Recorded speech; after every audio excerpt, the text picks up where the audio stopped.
오늘 본문 말씀 3절에서 5절까지 말씀을 같이 한번 읽겠습니다. 시작. 예수께서 대답하여 이르시되 진실로 진실로 내게 이르노니 사람이 거듭나지 아니하면 하나님의 나라를 볼 수 없느니라. 내가 이르되 사람이 늙으면 어떻게 날 수 있사옵나이까? 두 번째 모태에 들어갔다가 날 수 있사옵나이까? 예수께서 대답하시되 진실로 진실로 내게 이르노니 사람이 물과 성령으로 나지 아니하면 하나님의 나라에 들어갈 수 없느니라. 아멘. 여러분, 한번 물어보겠습니다. 천국에 들어가는 조건이 무엇이라고 생각하십니까? 천국에 들어가는 조건.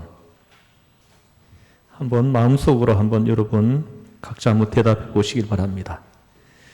이에 대해서 성경은 그리 복잡하게 말씀하지 않습니다. 우리가 단순한 마음으로 받아들인다면 얼마나 쉬운지 모릅니다.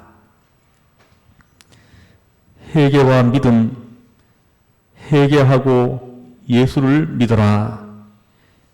이것이 구원의 조건입니다. 너무 간단하지 않습니까? 왜 복잡하게 생각할 것입니까? 주님 말씀하셨습니다. 회개하라, 천국이 가까웠느니라. 또 사도행전 16장 31절에서 주 예수를 믿으라. 그리하면 너와 내 집이 구원을 얻으리라. 얼마나 간단합니까? 또 로마서 10장 9절에서 10절 말씀. 내가 만일 내 입으로 예수를 주로 시인하며 또 하나님께서 그를 죽은 자 가운데서 다시 살리신 것을 내 마음에 믿으면 구원을 얻으리라. 사람이 마음으로 믿어 의에 이르고 입으로 시인하여 구원에 이르느니라. 아멘. 또 사도행전 2장 38절에서 너희가 회개하여 각각 예수 그리스도의 이름으로 세례를 받고 제사함을 받으라. 말씀하셨습니다. 우리가 구원에 이르는 길이 이렇게 쉬운데, 그런데 문제는 이 회개와 믿음이 인간 의지에서 비롯되는 것이 아니라는 데에 있습니다. 인간이 스스로의 의지로 회개할 수 있습니까? 인간이 스스로의 의지로 믿음을 가질 수 있습니까? 여러분은 회개를 했습니까? 여러분은 예수를 믿으십니까? 여러분 스스로의 힘으로 그리했습니까? 아마도 처음 믿는 사람들은 그렇게 생각할는지도 모릅니다. 그렇다면 그는 아직까지 하나님의 자녀가 되기 전입니다. 하나님의 자녀된 사람의 의식은 그렇지가 않습니다. 내가 회개한 것이 내가 한 것이 아닌 것입니다. 나는 회개하지 않으려고 발버둥 쳤습니다. 안 믿으려고 애를 썼습니다. 빠져나가려고 했습니다. 그런데 하나님께서는 강권적으로 붙으셨습니다. 회개하지 않을 수 없도록 이끄셨습니다. 또 나는 믿음 밖으로 도망가려고 안간 힘을 썼습니다. 그런데 하나님께서는 오히려 큰 믿음을 주셨습니다. 안 믿고 비길 수 없게 인도하신 것입니다. 여러분, 이것을 깨닫는 그때부터 나는 예수 믿는 사람인 것입니다. 잊어서는 안 됩니다. 여러분, 회개 참으로 신비로운 것입니다. 신비로운 것이 회개예요. 믿음, 역시 하나님의 신비로운 역사입니다. 우리에게 믿음이 들어오는 것, 신비로운 하나님의 역사입니다. 우리 인간의 생각으로는 설명할 수 없는 현상입니다. 인간된 논리로는 설명할 수 없는 세계입니다. 사실은 있는데 그것을 설명할 길이 없습니다. 사건은 있는데 그것을 내가 다 알 수가 없습니다. 신비인 것입니다. 언젠가 유튜브에서 본 건데요. 생생하게 보여준 적이 있습니다. 한 생명이 태어나는 거 얼마나 신비롭습니까? 여러분 가만히 한번 생각해 보십시오. 처음에는 눈에도 안 보이는 것이 들어가서 생명이 되어가지고 점점 커갑니다. 심장이 생기고 머리가 생기고 몸이 있어서 손발이 생기고 합니다. 엄연한 사실이 이렇듯 확실하게 존재하는데도 우리는 그것을 설명해낼 수가 없습니다. 눈에도 안 보이는 그 작은 것에서 어디서 어떻게 되어서 심장이 나오고 핏줄이 생기는 것입니까? 사람의 생각으로는 이해가 안 되는 것입니다. 어떻게 되어서 그 생명은 아버지와 어머니를 용케도 닮는 것일까요? 신비하지 않습니까? 아이들이 신비하게도 엄마 아빠를 닮아요. 엄연한 사실이 이렇게 있는데 우리는 그것을 설명할 수가 없습니다. 신비인 것입니다. 여러분, 회개는 후회가 아닙니다. 후회해놓고 회개했다고 하는 사람들이 가끔씩 있는데요. 그건 회개가 아닙니다.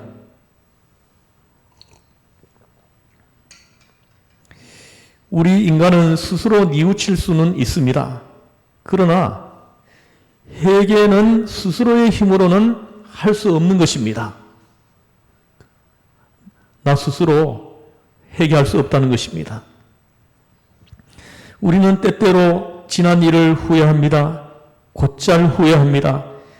잘못했구나 하고 후회하는 순간, 뉘우치는 순간에 절망을 맛봅니다.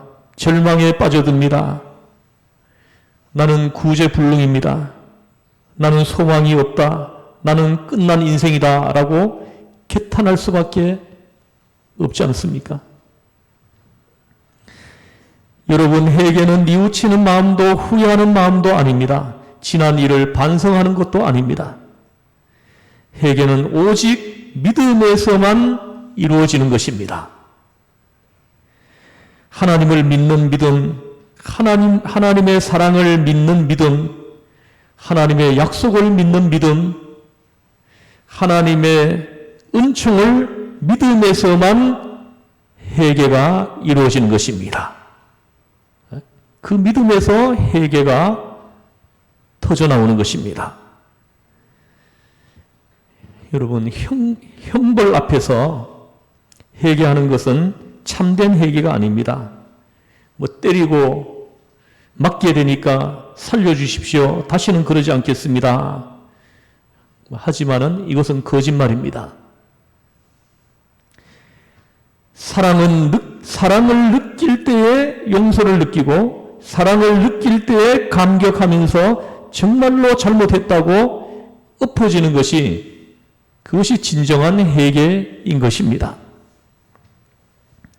하나님의 사랑, 예수님의 십자가로 계시된 그 사랑과 귀한 은혜를 깨닫고 그리하여 믿음이 생길 때에야 회개가 나온다는 것입니다.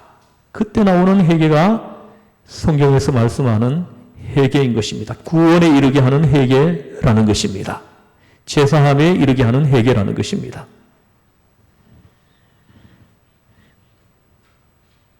그때 내 마음을 하나님께로 향할 수가 있습니다. 믿음 없는 회개는 절망으로 통합니다. 믿음이 있고야 회개할 수가 있습니다. 그렇다면 그 믿음이란 과연 무엇을 의미하는 것입니까? 바로 나로 구원에 이르게 하는 믿음은 역시 인간의 신념일 수가 없습니다. 믿음은 하나님의 선물입니다. 인간의 의지로 믿어지는 것이 아닙니다. 흔히 신앙과 신념을 혼동하는 일이 많이 있습니다. 여러분, 신념이 중요하다라고 곧잘들 말하는데요. 확신이 있어야 한다라고 흔히들 말합니다. 확신, 곧 확실한 믿음이라고 착각하기 쉬운 것입니다. 그러나 확신과 확실한 믿음은 엄연히 다른 것입니다. 확신은 인간의 의지입니다. 믿음은 하나님께서 주신 마음입니다. 하나님의 은혜를 받아들이는 마음이 참 믿음입니다. 하나님의 그 대속의 은혜, 대속의 그 은혜를 받아들이는 마음, 그 마음이 참 믿음인 것입니다. 하나님의 은혜를 수락하는 마음이 참 믿음입니다. 하나님의 말씀을 아멘 하고 응답하는 것이 그것이 믿음인 것입니다. 하나님의 은혜를 영접하는 마음이 곧 믿음입니다. 하나님의 말씀 안에 있는 내용을 내 지식으로 받아들이는 것이 그것이 믿음인 것입니다. 이 성경 말씀을 받아들이는 거예요. 수용하는 마음으로 수용하는 것입니다. 이것이 믿음인 것입니다. 그러므로 하나님께서 나를 사랑하셔서 너는 내 자녀다. 내가 너를 용서했다라고 하시는 말씀이 들리는 순간에 용서받았다 하는 마음이 되어야 하는 것입니다. 너는 내 아들이다라고 말씀하실 때 나는 이제 하나님의 자녀다라고 조금 더 거침없이 생각하고 받아들이는 마음이 그것이 믿음인 것입니다. 그래서 요한복음 1장 12절에서도 말씀합니다. 영접하는 자, 곧 그 이름을 믿는 자라고 믿는다는 것과 영접한다는 것을 같은 것으로 말씀을 하고 있습니다. 영접하는 것을 믿음으로 말씀하시는 것입니다. 예수님을 구주로 영접해드리는 것, 그것이 믿음입니다.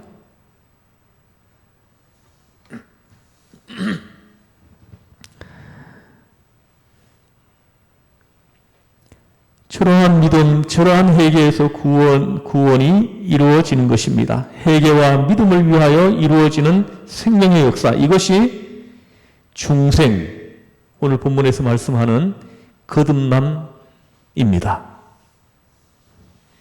중생은 회개와 믿음이 이루어지도록 하는 회개와 믿음 속에서 이루어지는 신비로운 생명의 사역입니다. 우리가 때로 믿음, 회개, 중생을 따로따로 떼어서 생각하다 보니까 이게 어려워지는 것입니다. 문제는 하나님의 자녀되게 하는 구원의 역사입니다. 이 역사가 한 측면에서 보니까 믿음이고 다른 측면에서 보니까 회개이고 또 다른 측면에서 보니까 중생입니다. 거듭남입니다. 하나님의 자녀됨이 곧 중생입니다. 오늘 예수님께서 말씀하십니다. 3절 말씀을 보십시오. 사람이 거듭나지 아니하면 하나님의 나라를 볼 수 없다. 중생하지 않으면 하나님 나라가 안 보인다는 거예요. 여기서 본다라는 것은 이거 헬라어 원문을 살펴보니까 안다라는 해석으로도 해석됩니다. 사람이 중생하지 않고는 하나님의 나라를 알 수 없다. 이렇게 번역할 수도 있습니다. 사람이 거듭나지 아니하면 하나님의 나라를 볼 수 없다. 하나님의 나라를 알 수 없다. 하시는 것입니다. 사람이 중생하지 않고는 하나님의 나라를 알 수 없습니다. 이해할 수 없다는 말씀이 되는 것입니다. 그러면 어떻습니까? 두말할 것도 없이 중생하지 않으면 하나님의 나라에 들어갈 수 없다는 것입니다. 우리가 거듭나야 하나님의 나라에 들어갈 수 있다 하시는 것입니다. 여러분, 이 말씀을 잘 기억하셔야 합니다. 중생이 구원의 절대 조건이라는 것입니다. 오늘 예수님은 니고데모에게 거듭나지 않으면 하나님 나라를 볼 수 없느니라 하십니다. 중생하지 아니하면 하나님의 나라를 알 수 없다 하십니다. 여러분, 우리 주위에도 보면 중생해야 할 사람 많습니다. 믿기는 믿는다고 하면서 아직도 자기가 제일인 사람이 많습니다. 자기 체면에 매여 교회까지 와서 수준 낮은 사람이 옆에 앉으면 기분이 나쁘다고 합니다. 또 어디를 갔더니 거기 모인 사람들이 나하고는 영 수준이 맞지 않는다느니 이런 헛소리를 하고 있습니다. 다 건방진 소리입니다. 가졌으면 얼마나 가졌고 알면 얼마나 압니까? 그런데 우리는 아직도 이런 거추장스럽고 쓸데없는 자기 체면에 매여 좀처럼 헤어나지를 못하고 있습니다. 여기서 벗어나는 것이 그것이 거듭남인 것입니다. 여기서 빠져나오는 것이 중생인 것입니다. 한마디로 옷 벗어버리는 것이 중생인 것입니다. 입고 있는 옷을 깨끗하게 벗어버려라. 이것이 니고데모에게 필요했던 말씀인 것입니다. 그래서 오늘 본문에서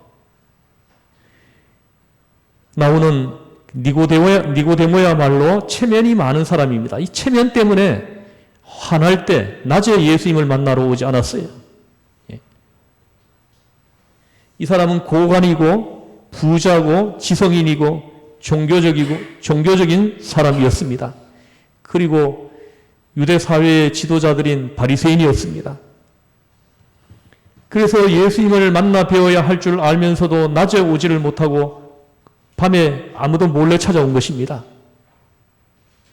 예수님께서 죄인의 친구라고 하는 좋지 못한 별명을 가지셨기에 예수님 가까이 하다가는 자신의 명예에 누가 될까봐 밤중에 몰래 예수님을 찾아간 것입니다. 이렇듯 니고데모는 교만한 사람이었고 거만한 사람이었습니다. 그리고 밤에 몰래 혼자서 예수님을 찾아와서는 하는 이야기도 여러분 보십시오. 그 첫인사가 참으로 깁니다. 2절 말씀 보십시오. 같이 읽어보겠습니다. 시작. 우리가 당신은 하나님께로부터 오신 선생인 줄 아나이다. 하나님이 함께 하시지 아니하시면 당신이 행하시는 이 표적을 아무도 할 수 없음이니이다. 아멘. 여러분 보십시오. 인사가 깁니다. 무슨 인사가 이렇게 길어요? 그런데 여러분, 긴 말 치고 진실인 경우가 없습니다. 거짓말입니다. 수상한 말입니다. 그렇지 않습니까? 정말로 할 말이 있다면 주여 어떻게 해야 구원을 얻겠습니까? 라고 단번에 여쭈어야지. 죄인이 주님 앞에 나오면서 뭐 그리 말이 많습니까? 거창하게 예수님 어쩌고 하는데 다 쓸데없는 소리입니다. 이런 인사치레가 예수님의 마음에 안 들었던 것입니다. 그래서 예수님이 그에게 하시는 말씀이 사람이 거듭나지 않으면 하나님 나라를 볼 수 없느니라 하신 것입니다. 니고데모가 지금 중생하지 못한 걸 예수님이 보시고 지금 말씀하시는 거예요. 여러분, 부부간에도 그렇습니다.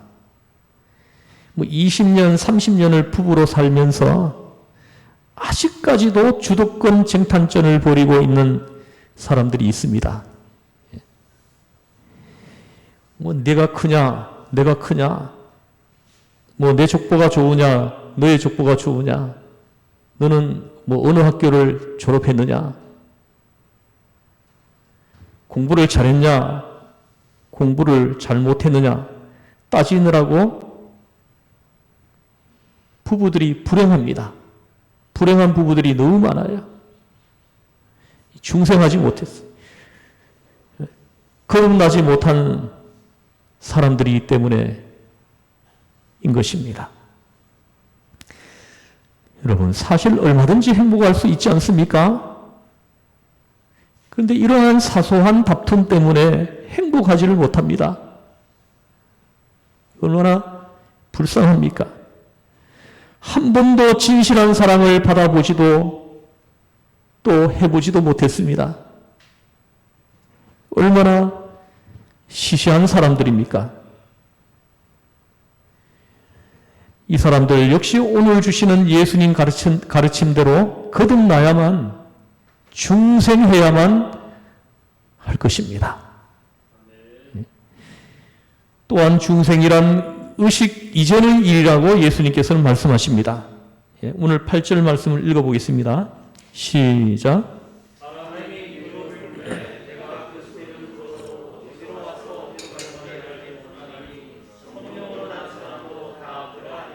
아멘. 여러분, 이 말씀을 여러분 자세히 한번 보십시오. 깊이 한번 묵상해 보십시오. 굉장히 중요한 말씀입니다.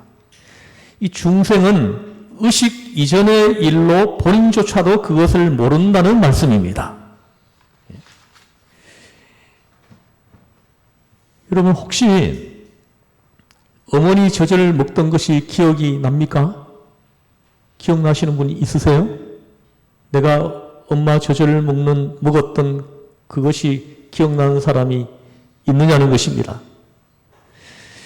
기억나는 사람이 혹시 있다면 아마도 그 사람은 5살까지 젖을 먹은 사람일 것입니다. 어머니들이 자식에게 내가 젖을 먹이가며 너를 키워노라 하지만은 이건 말짱 헛것입니다. 아무리 이야기해봤자 본인은 기억이 안 나니까요. 사람은 4살 이전의 일은 기억하지 못하게 되어 있습니다. 간혹 3살 때의 일을 기억하는 사람이 있다고 합니다. 그러나 그것은 예외적인 경우입니다. 어렸을 때의 일은 기억하지 못합니다. 그러니 부모님이 자식에게 내가 진자리 마른 자리 갈아 니며 너를 키워노라 한들 알 수 있나요? 기억이 나지 않지 않습니까? 사람의 기억은 4살부터 시작되는 것입니다. 그때부터 의식이 발달하기 때문인 것입니다. 그 전의 일은 잠재의식 속에 속합니다. 그러나 가장 중요한 것은 4살 이전에 이루어지지 않습니까? 우리 인생에서 가장 중요한 것, 내 인생에서 가장 중요한 것은 4살 이전에 다 이루어진 것입니다. 그런데 안타깝게도 그 기억은 하나도 안 나거든요. 전혀 모르고들 앉았습니다. 그리고는 부모님이 나를 사랑하느니 안 하느니 불평이나 하고 있습니다. 생명은 의식 이전의 일인 것입니다. 생명의 신비로운 중생의 역사는 의식 이전의 일인 것입니다. 어떤 사람들은, 여러분들도 뭐 그런 말 하는 사람 들어봤죠? 그 사람들이 잘 몰라서 그런 거예요. 뭐 똑똑해서인지 나는 몇 월 며칠에 중생했노라. 거듭남의 은혜를 체험한 그 시간을 기억하고 있어요. 언제, 며칠, 몇 시까지 막 얘기하는 사람이 있습니다. 그러나 그것은 천만의 말씀입니다. 그보다 중생의 역사가 먼저 있었고 그 다음에 중생의 역사가 의식된 것입니다. 그러므로 그 의식된 날부터 중생을 생각해서는 안 되는 것입니다. 방금 읽은 8절을 보십시오. 바람이 임의로 불매합니다. 이 말씀은 그 헬라어 원문대로 보면은 영이 임의로 자의로 분다 하시는 말씀입니다. 그렇습니다. 하나님의 역사가 나에게 나타나는 것은 내가 의식할 수 없다는 것입니다. 하나님의 역사가 나에게 나타나는 것, 그걸 우리는 의식할 수 없다는 거예요. 나도 모르게 언젠가 붙들려 버렸어요. 나도 모르는 사람 사이에 붙들린 거예요, 예수님께요. 나도 모르게 언젠가 내 속에 그리스도께서 임하셨습니다. 할렐루야. 나도 모르게 언젠가부터 다른 마음, 다른 기쁨, 다른 감정, 다른 지식으로 살아가고 있습니다. 이것은 신비로운 것입니다. 흔히 우리는 내가 체험했다라는 말을 합니다. 체험이란 의식세계를 말하는 것입니다. 그러나 구원의 역사는 의식 이전의 일입니다. 의식 이전에 구원의 역사가 이미 나에게 일어난 거예요. 의식보다 먼저 이루어진 것입니다. 나도 모르게 어느 때 벌써 믿기 시작했습니다. 나도 모르게 어느 때 회개했습니다. 나도 모르게 어느 때 회개의 눈물이 나왔습니다. 내 마음이 하나님께로 돌아갔습니다. 할렐루야. 내가 뉘우치려고 하는 순간 하나님의 사랑이 더 크심을 깨닫게 됩니다. 내가 절망하고 서러워할 때에도 하나님께서는 나를 사랑하고 계셨다는 것을 깨닫게 됩니다. 그러므로 다시 한번 감사할 수밖에 없습니다. 그래서 눈가에 눈물이 맺히는 것입니다. 이것이 중생한 자의 세계관입니다. 오늘 예수님께서 말씀하십니다. 거듭나지 아니하면 하나님의 나라를 볼 수 없느니라. 중생하지 않고는 하나님 나라에 들어갈 길이 없다 하시는 것입니다. 우리 이제 기도하겠습니다. 하나님 아버지, 우리 믿음의 인생길에서 중생, 이 놀라운 신비의 역사가 우리 생의 절대 조건이 되어야 함을 오늘 주님께서 우리에게 말씀해 주셨습니다. 우리가 다시 한번 주님 안에서 영적으로 새로 태어나는 하나님의 자녀로서의 자기 정체의식을 분명히 할 수 있도록 하나님 우리에게 큰 믿음을 허락하여 주시옵소서. 하나님의 성령을 부어주옵소서. 우리를 죄에서 구원하신 예수님의 이름으로 기도드리옵나이다. 아멘.